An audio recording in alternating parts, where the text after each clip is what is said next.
Hello and welcome to Generational Differences and the Culture Divide. I'm your host, Crazy Aunt Nay. In this basics episode, we will be discussing the different generation breakdowns in America and why it's important. Then we will discuss who is the culprit in making America suck ass. We'll call this group the commies, and it's a combination of generations we'll learn about. Then we'll discuss what Gen Z can do about it. It is critical for this discussion that you have already watched the bell curve. The entire discussion of generational markers is based on the bell curve. So we will not revisit what that means, but it will help if you already have that background. I also highly recommend you have watched Fact versus Opinion and Critical Thinking. Here is the best graphic I could find for this discussion. It's from a website that does genealogy. There's great stuff there if you want to check it out. It's called Geneosity. I'm going to use this as a general guideline for our discussion so you can see the basic historical information in one place. So let's get to it. People talk about generations in terms of in general traits and mindsets that people of that generation share based on historic events and shared cultural experiences. On the chart, you can see the breakdowns. The lost generation are no longer living. The greatest generation is like my grandparents. They were impacted by being old enough to participate in World War II. The silent generation and the baby boomers used to be considered the same group and were all baby boomers. But you see different breakdowns based on what source you find. These are the kids that were born during and shortly after the World Wars. Next is the best generation by far, the one I belong to, Gen X, followed by millennials, then the next best generation, Gen Z, and finally Generation Alpha, which is the little kids being born now. To understand what is happening in the world today, we must look at what was happening in the world then that has fed into our current events. Our goal today is to understand how this applies to the culture war tensions that undercurrent just about everything in our day-to-day lives in 2024. Let's go back to the World Wars. The world experienced World War I. Then America went through the Great Depression, followed by World War II. During and after World War II, leading up to the end of the boomers in 1964, there's a massive transformation. Massive enough in mindset that I believe this group should be split into two distinct groupings, as this chart sort of does with the silent generation, but I think the division isn't quite in the right place. Think of it this way. The first group is like my parents and most of my aunts and uncles who were born in the late 30s or 40s. These kids had traditional values. Think of the 50s and the early rock and roll era, poodle skirts, school dances, etc. That is what they were growing up in stark contrast to the kids who were born in the 50s or later and who became the late 60s and 70s hippies, who rebelled against previous traditional values and norms. Initially, the hippie generation loved it when Gen X came along. Gen X is the most rebellious and independent generation that the world has ever seen thus far. We were the latchkey kids and largely fended for ourselves as the world became two-parent working household.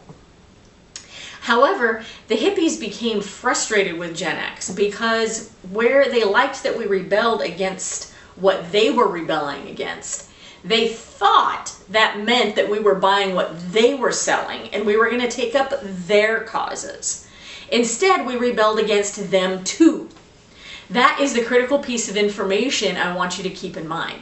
We didn't join in their stupid causes and we refused to be put in their boxes, and we still do. There are a multitude of paths and choices. Very, very few things are limited to this or that. Gen X is defined by finding option C, to the disappointment of all but us. While the earlier boomers, like my parents, were working and building the country, Gen X was innovating, dominating business, and creating everything awesome. The absolute quintessential example of a Gen Xer is Elon Musk. If you're ever wondering what Gen X would do, just ask yourself, what would Elon do? And it'll probably be spot on. He's rebelling against the commies who are trying to censor free speech, while also refusing to be put in any bucket like being called a white supremacist or a Nazi. He continues to innovate, be wildly successful, and has fun doing it, in spite of the commies turning their power against him. Take a look at the main people with platforms talking back against this administration. What do they all have in common? They're almost all Gen X. Gen X does not like to be controlled. We hate fundamental unfairness, and we will unite with others we don't wholeheartedly agree with in order to drive the freedom result. Freedom for everyone, every time. We are the generation of sticks and stones will break my bones, but words will never hurt me. Or Sphincter says what? It's impossible to cancel Gen X because we don't give any fucks. When looking at the generations and who raised which generation, it's important to recognize that a lot of the hippies were such activists that they waited until much later to have kids than what had been the traditional pattern.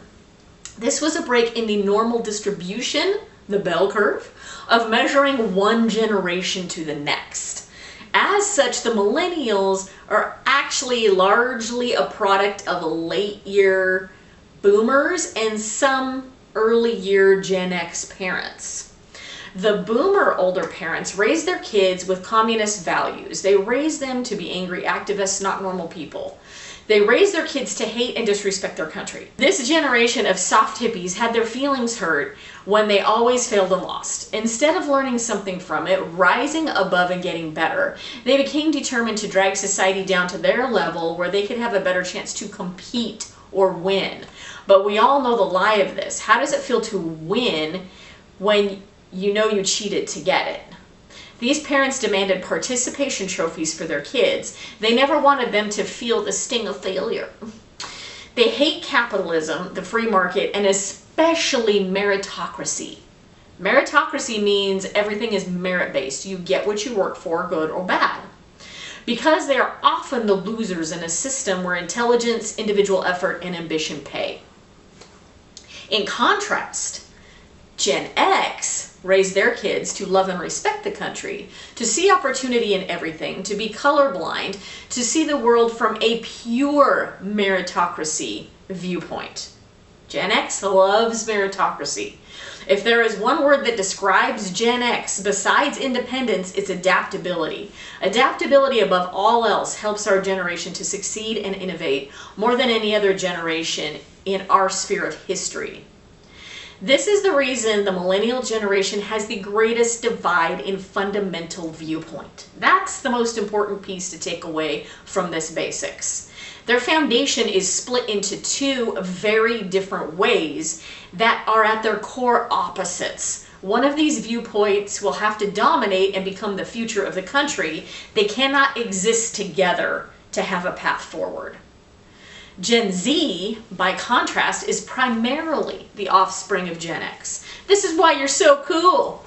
Start believing in your gut and start rebelling against the foundation you do not agree with. This combination of viewpoints in the millennial generation and their pro-communist parents are the group of people who are actively trying to destroy our constitutional republic. When I use the term the commies moving forward, this is the group I mean. I know that sounds political, polarizing, but I think we need to define what group we're talking about versus literally everyone else who is the Americans. And we're going to call them the Americans. So commies versus the Americans. The reason I am steering away from Democrats versus Republicans is because I think that's way off base to what the real issue is. If you're going to successfully create Gen Z's America, we need to be honest about who has the power and who is driving what policies and cultural directives. The divide is not left and right. It's commie cult ideology versus everyone not in the cult, or the Americans. All right, so the culture divide. To understand the culture divide, we must first have a basic understanding of what the division is. I mentioned the hippies before. What do all hippies and communists have in common?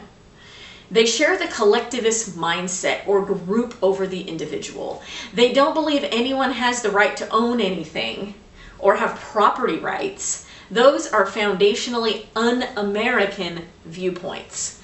Collectivism and individual freedoms are mutually exclusive. What does that mean? It means they cannot both exist at the same time. You're either free or you're not free and you are controlled by the collective. The culture divide is based on foundational ideology. Look up these two terms on your phone right now while you're listening to this and read a little about the Black Panthers and the White Panthers. These groups in the 60s were openly Marxist groups who at the time were shunned by most Americans because they were radical, violent, and extremely racist. This group was the opposite of the peaceful civil rights movement I'm sure you heard something about in school. While Martin Luther King Jr. was stirring a movement around a colorblind society with American values of freedom, equality, and justice for all, these assholes were preaching the concepts you're familiar with from BLM's movement and the anti-racist cultist crap. Recognize it's simply been rebranded as though it's a new idea or new movement. It's important to recognize that the Black and White Panther cults lost the war in creating their version of America to Gen X. They had to wait another 30 to 40 years to try again.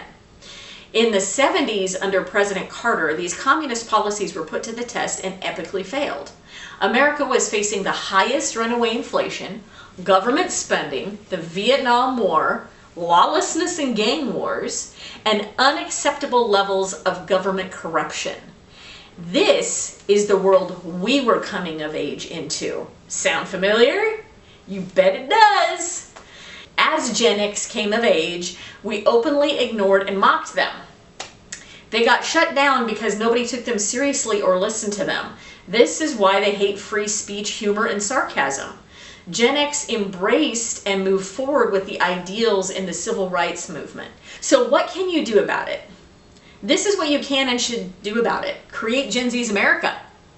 Take control of your individual lives and the direction of the country at the same time. How? The best way is to vote. Vote for the policies that will be best for your bottom line, not the greater good. Begin rebelling today. This doesn't mean be confrontational or become a vocal asshole. It simply means you can say no thank you and walk away instead of complying with anything. Don't do what people tell you to do unless you want to. Take a beat and ask yourself if what you are doing is what you want to do. Then start thinking about what you want your America to look like.